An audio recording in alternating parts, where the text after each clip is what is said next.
Today we're going to be looking at 1839 and the prisoners leaving Liberty Jail on April 6th.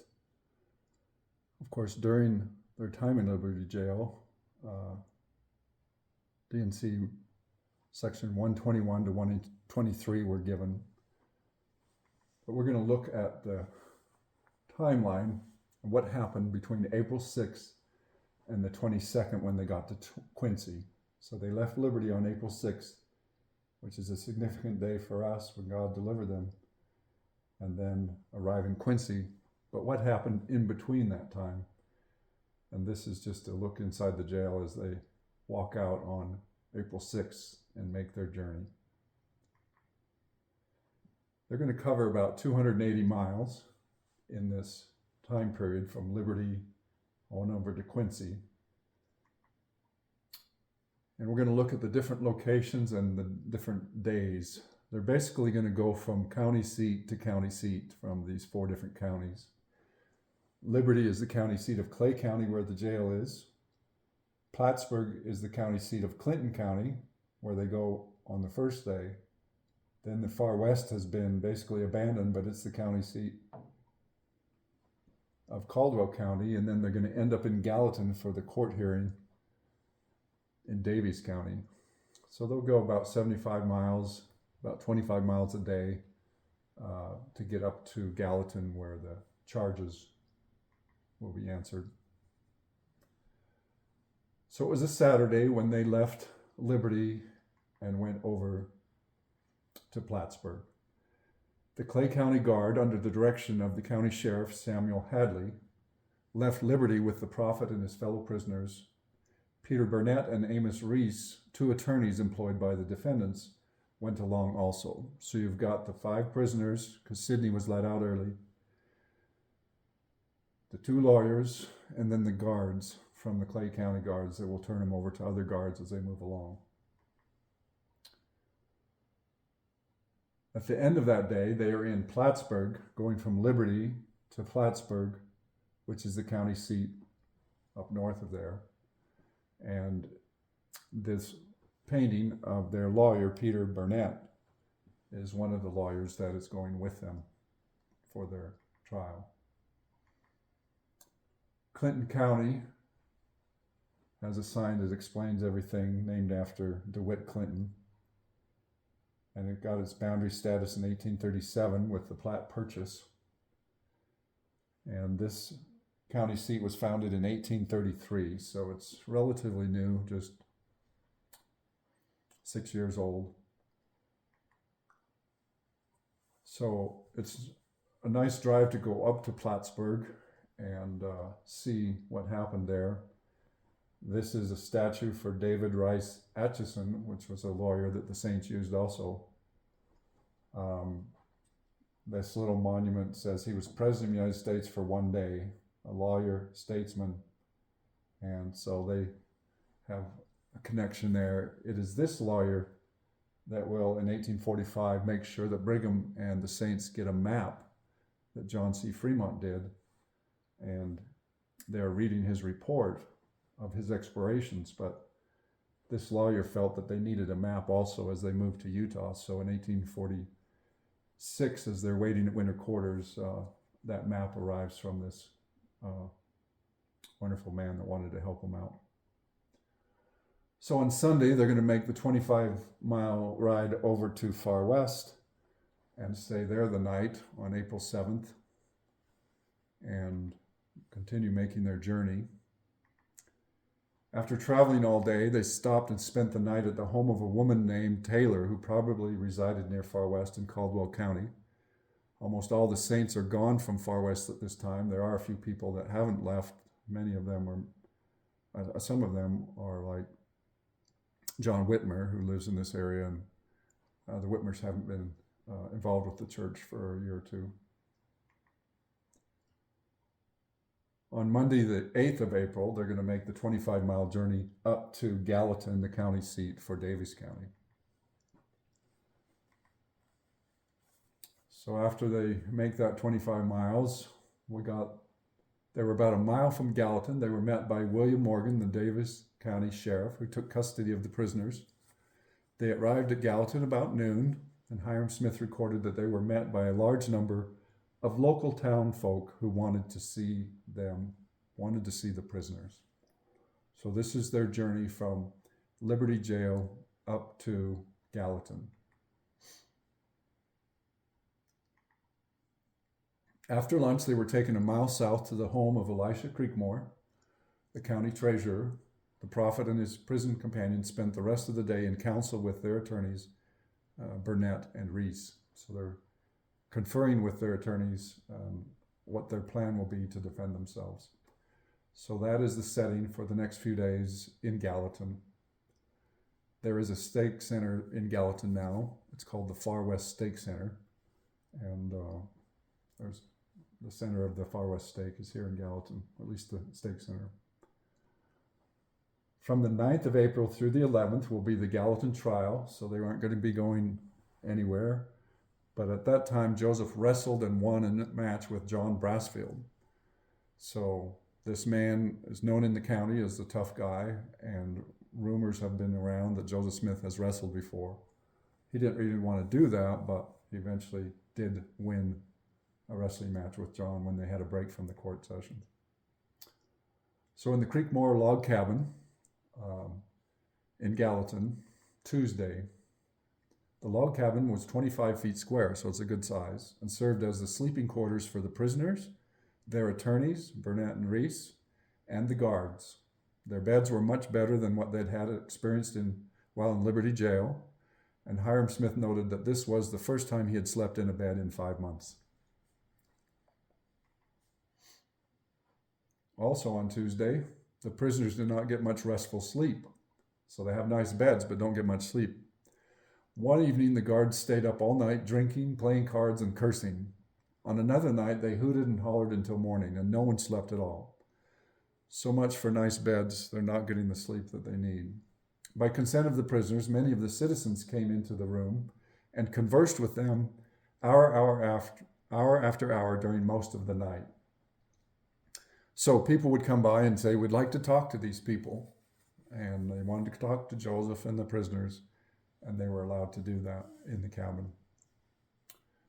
So on Wednesday, after not getting much sleep, the prophet's mild-mannered temperament, cheerful disposition, and colorful personality helped him gain the friendship of the people that they talked to.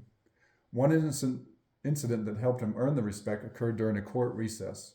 Someone suggested letting Joseph grapple with John Brassfield, who was 27, a member of the guard who had the distinction of being the strongest man.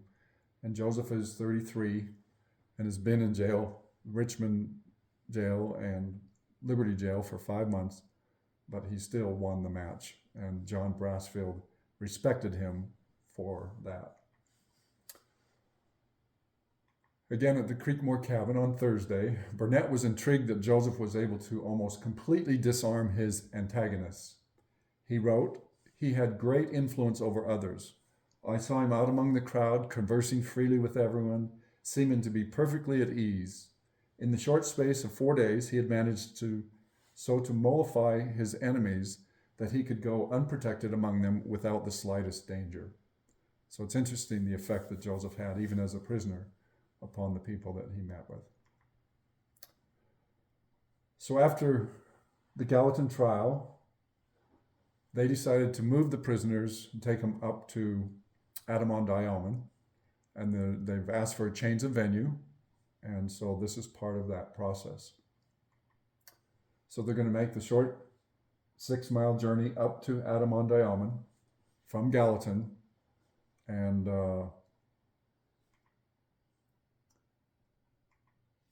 at 2 p.m., the group left Gallatin. The 5 guards, one of them, John Brassfield, were on horses, and the 5 prisoners rode in a 2-horse wagon and traveled north to Adamon-Diamond, where they spent the night at William Bowen's cabin. Well, in reality, it was Lyman White's cabin before they were driven out and put in jail. And so it must have been interesting for Lyman White to be in his own log cabin that has now been taken over by a guy named William Bowman. Lyman White built 2 cabins, and his second one is much bigger than his first one. And this is a picture of cabin number 2. Lyman White had built a log cabin in Jackson County, a log cabin in Clay County, and now he's moved up to Adirondack, where he had a ferry across the Grand River. He purchased 40 acres in February and started the cabin in 1838 known as number 2, so he has a smaller cabin. The first one being a small cabin, only 14 by 12. Lyman was unable to finish cabin number 2 before he was compelled to move further south when they were driven out. The cabin walls were approximately 12 squared logs high, making it 1.5 stories. And then someone took a picture around the turn of the century of the log cabin that later had some other wood put over it. But you can see it's a substantial cabin. That's where these prisoners would be held for a couple days. They thought they would leave on Saturday, but there was a rain delay. Lots of rain up there sometimes. Joseph and the other prisoners spent one more day in Adirondack because of the heavy rain. And we'd been there when it was raining very heavy. On that Saturday, with the rain delay, they decided to get some horses. John Brassfield made a deal to provide the horses for Joseph and his companions. They were not able to make full payment. They probably struck some sort of written note promising full payment for the animals, with an additional amount being agreed on in exchange for their freedom. Within a day or two, John Brassfield received partial payment from Heber Sue Kimball, who hasn't left Missouri yet, $400 down, and $100 later was the deal.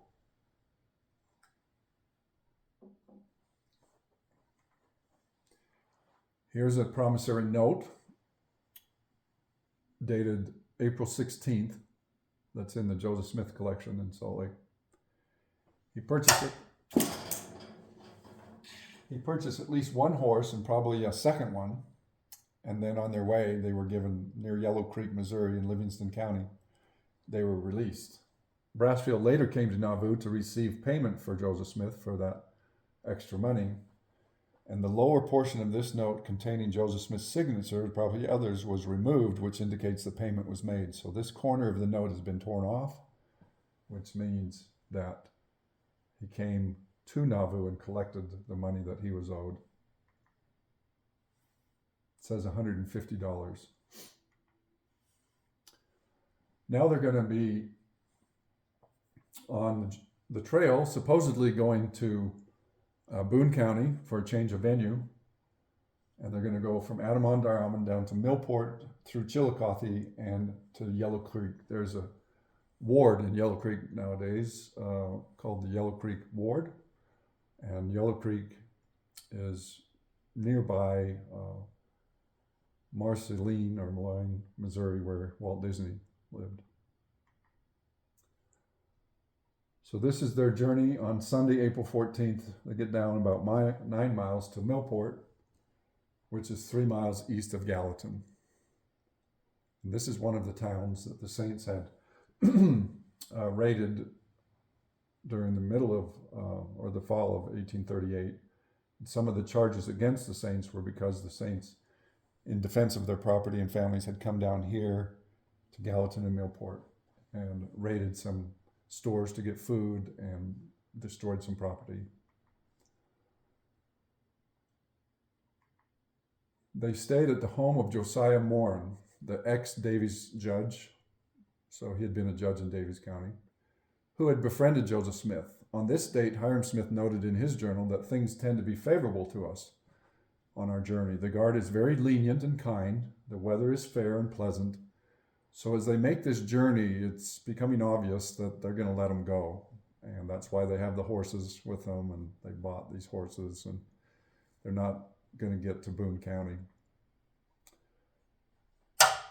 They go 28 miles from Millport down to Chillicothe, and in Chillicothe, they're going to buy some whiskey. The group traveled east into Livingston County on the main road connecting Chillicothe on the north side of the Grand River, stopping that night at the home of a family named Cox. And in that town, they bought a jug of whiskey that they've been intended to use as a gift to the guards to let them go.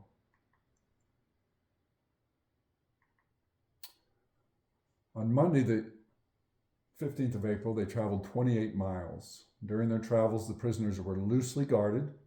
Occasionally, the group became separated. Lyman White stated that after traveling 3 days, the sheriff and I were together by ourselves 5 miles from the rest of the company. So it's not a very tight, guarded situation. On Tuesday the 16th, they went 32 miles from Chillicothe to the Yellow Creek area. The modern town now is Rothville, and there's a town right nearby where Walt Disney grew up.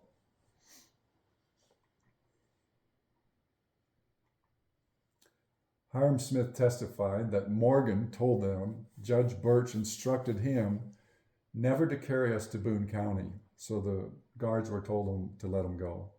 The prisoners had purchased a jug of whiskey, which they gave that night to the 5 men who were guarding them.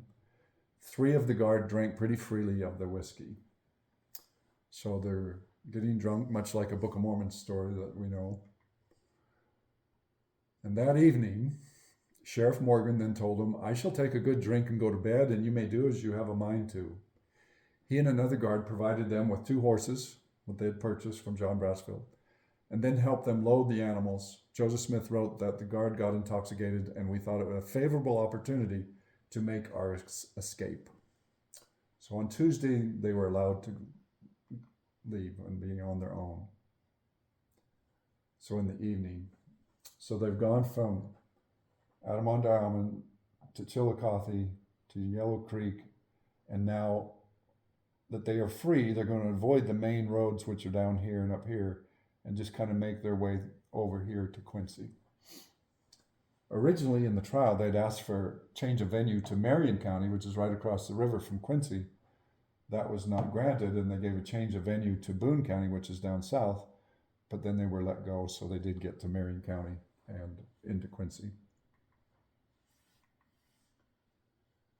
So they've made their journey all the way down here. From the 17th to the 22nd, they're going to cross the Charlton River, go through Palmyra, Taylor, and Quincy, and it's likely that that's where Joseph and Emma had moved from Kirtland to Far West in January through March of 1838. So they know this area, and Hiram knows this area. So they are making their way 130 miles, about 25 miles a day. They've got 2 horses and 5 of them, so they're going to take turns.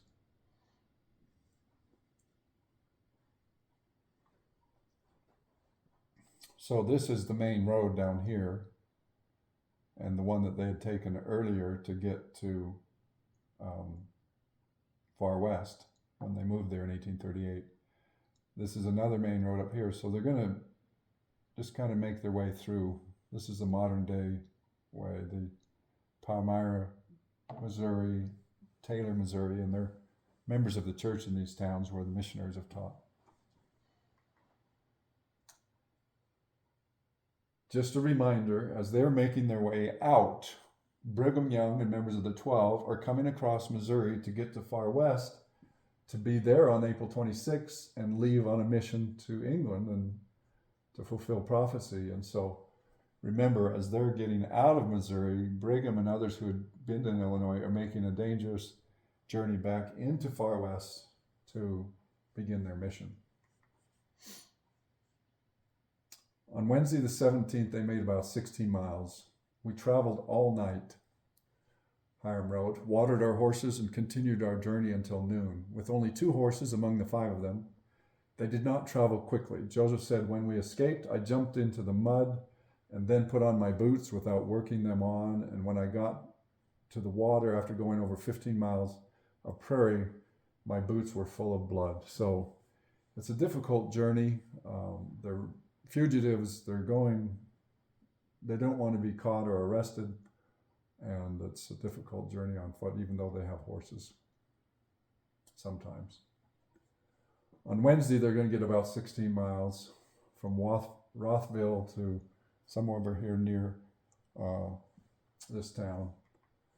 On Thursday, they're going to get about 15 miles. The 4 men minus Baldwin arrived at the home of George Harris, a Latter-day Saint living on the river. Here they enjoyed a restful night among friends. So it seems like wherever they go, there's members of the church, even in Missouri. The next morning, to our astonishment, Hiram Smith wrote, Brother Baldwin came in. He had traveled all night in the wilderness and providentially came to us. So somehow he got separated from the company and eventually got caught up to them. But a nice family is helping them out. On Thursday, then, they're going to continue their journey from where they are to the river here and cross the river that runs north and south down into Missouri. So this river is coming south here and joining the Missouri River. This is the Grand River that comes down to DeWitt. So all these rivers run down into the Missouri River, and as you cross, you have water supplies, and that's where they're going now. On the 19th, they tried to travel not only inconspicuously, but also incognito, posing as land seekers and using fake names, knowing that if they went by their real names, they could be identified, tracked down, and even arrested. Alexander McCrae said his name was Mr. Brown. So they're trying to be careful when they run into people, and if they ask them who they are, they say we're land seekers, just looking at buying land, and when they ask their names, they give different names. On Saturday the 20th, they made about 34 miles, so they're making some time. A rural farmer provided them lodging for the night, and the next morning, the farmer engaged McCrae in a conversation, asking him what his name was. But McCrae's mind went blank. He forgot his fake name. Not wanting to arouse suspicion, McCrae immediately diverted the farmer's question by pretending to be ill with a terrible stomach cramp. The distraction worked, and Joseph Smith turned and said, Mr. Brown, are you feeling okay? And so they gave the fake name that he had forgotten. So again, there's nice people that allow them to stay in the country as they cross Missouri. On Sunday, they're going to travel about 32 miles trying to get to their families. The day before their arrival in Quincy, Alexander McCrae and Joseph Smith had a misunderstanding of some sort. Lyman White's journal entry simply reads, McCrae left us being displeased with Joseph. So they're under stress. It's difficult. They've been in prison for months. And so Alexander McCrae goes on his own, going his separate way. Monday the 22nd, the prophet and Caleb Baldwin took the horses and raced on ahead of Hiram and Lyman White. So they were the first to reach the river crossing, the Mississippi River. Dimmock B. Huntington was at the landing and was the first to see Joseph. Huntington wrote, I, Dimmock Huntington, saw Joseph Smith land from the Quincy ferry boat at about 8 in the morning. He was dressed in an old pair of boots full of holes, pants torn, tucked inside the boots, blue cloak with collar turned down, wide brim black hat, not been shaved for some time, looked pale and haggard. I rode down at the request of Emma. When I got within about 16 feet of him, he raised his head and I exclaimed, Is it you, Brother Joseph? He raised his hand and stopped me, saying, Shh, shh. He then asked, Where is my family? I told him they were 4 miles east at Judge Cleveland's place. I asked him if he wished to see his father and mother as they were in Quincy. He said, No, it would be too great a shock. They are old and cannot bear it. Take me to my family as quick as you can. On arriving at the house where his family was, Emma knew him as he was dismounting from his horse. She met him halfway to the gate. Joseph, not knowing the universal friendly feelings that existed in Quincy, was fearful he might be arrested again, so they're being careful. In the Quincy newspaper, it said, We had supposed from the stories and statements we had read of Joseph to find him a very illiterate, uncouth sort of man. In conversation, he appears intelligent and candid and divested of all malicious thought and feelings towards his relentless persecutors. Joseph insisted that he be taken immediately to his family. Dimmock located a second horse, and together they rode to where Emma was staying. As they approached the house, Dimmock held back while Joseph dismounted and turned towards the house. Suddenly, the front door burst open, and Emma ran out and threw herself into Joseph's arms, before he was halfway to the gate. What a reunion. To embrace his wife. He hadn't seen her since January when she had visited him in jail. And now it's the 22nd of April and they're finally together again and he's free. What a glorious reunion for them. So this is the day that they embraced each other and were back together again with her and the children. And he's finally out of jail and his attention will turn to where do they move the saints? Where do they settle next? So an interesting year of 1839 with Joseph in jail and finally getting out of jail. But from April 6th through April 22nd, that is what happened as Joseph Smith leaves Missouri. And we have reviewed the 10 years that the saints were focused on Missouri. From the mission call in 1830 to Joseph's trips there in 31 and 32 and 34 of the science camp. Again in 37 with Hiram and others. And then his trip with Joseph and Emma moving there. And now this is them leaving Liberty Jail in Missouri behind. And Missouri was a wonderful place for the saints for many years, but they also had much persecution. But they learned from that and had great faith as they settled Nauvoo and built the city of Nauvoo and the temple. Always focused on the Savior and the temple, whether they're in Jackson County or Clay County and the Kirtland Temple being built, or Caldwell County where the temple was announced and cornerstones were put in. The saints in Missouri were focused on the Savior and the temple, and it brought opposition to them. And certainly Satan's opposition had them kicked out of Missouri at that time.